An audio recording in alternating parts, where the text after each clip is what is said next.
Georgia, hello. Hi. It's so lovely to have you here. It's wonderful to be here. Thank you. And I love that because we talk to you a lot about your poetry. You have many, many guises. I mean, give us a rundown of the different creative things that you do and have done.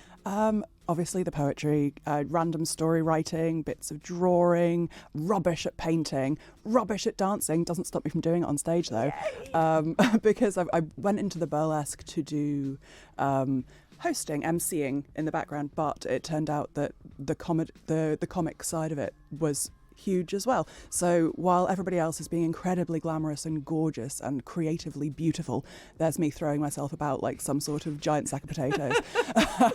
But you managed to look so glamorous. Oh, but it's so much fun. Yeah. And you're an actual real life mermaid. Yes, I am. Absolutely.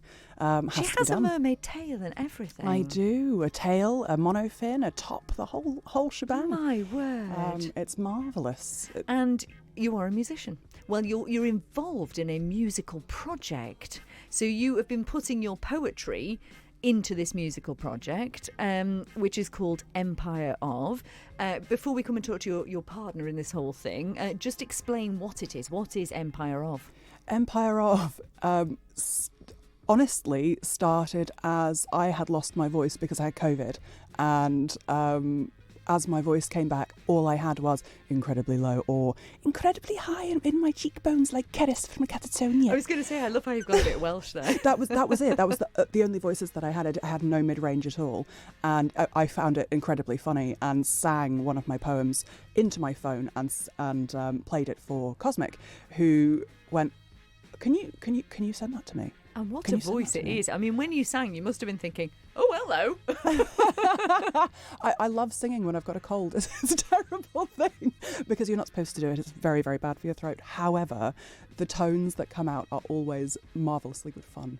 But no, I really enjoy singing. I did harmonies for my sister for years. Fran has an incredible voice. She creates music under Zara Ruth. Please go and check her out. She's on all the socials, and she does a lot in the Northwest. She's quite often on BBC Tea's Introducing. But because so has she been really supportive of you doing this then? She's always supportive of everything I do. She is a great cheerleader, as we all are for each other. But no, she always wanted to sing the soprano part from what's it called? Man in the Mask. Phantom of the Opera. There we yes, go. Of course, yeah. So she would always do the high parts, and I always was roped in to do backing singing and low parts. That was the background. So you have been singing for a long time in a way, but just not sort of out front as such. Yes, absolutely. Yeah. I mean, I played Baran for years. We used to be in a folk band, so that was always backing vocals as well. Mainly because I love rhythms, I love drumming, but I've got a long-term chronic injury in my right arm now, so I can't usually play it very often.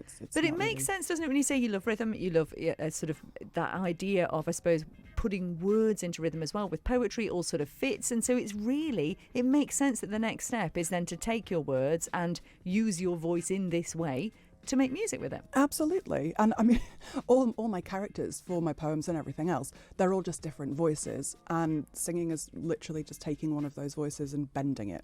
But so I don't think of it really as singing so much as just using someone else's voice, which sounds crazy. I appreciate it. No, I love that. Well, let's introduce Cosmic then, because Cosmic, you are the other half of Empire of. Indeed, yeah. So you sort of basically create the soundscapes, do you? Then I definitely do. Yeah. So tell us how it works. Well, we normally sort of come up with a concept over a fag and a cup of tea. And then, we come up with an idea or something, and we normally start hammering that out over a few days. And like, I'll turn up with some sort of rough edged noise and or concept for it, and Georgia will nod her head or say, maybe we need to do something else. And so we just work together like that all the time. It's back and forth every day, with us making music. But my background was like founder member of Pigs on the Wing, Tokyo Rose back in the day,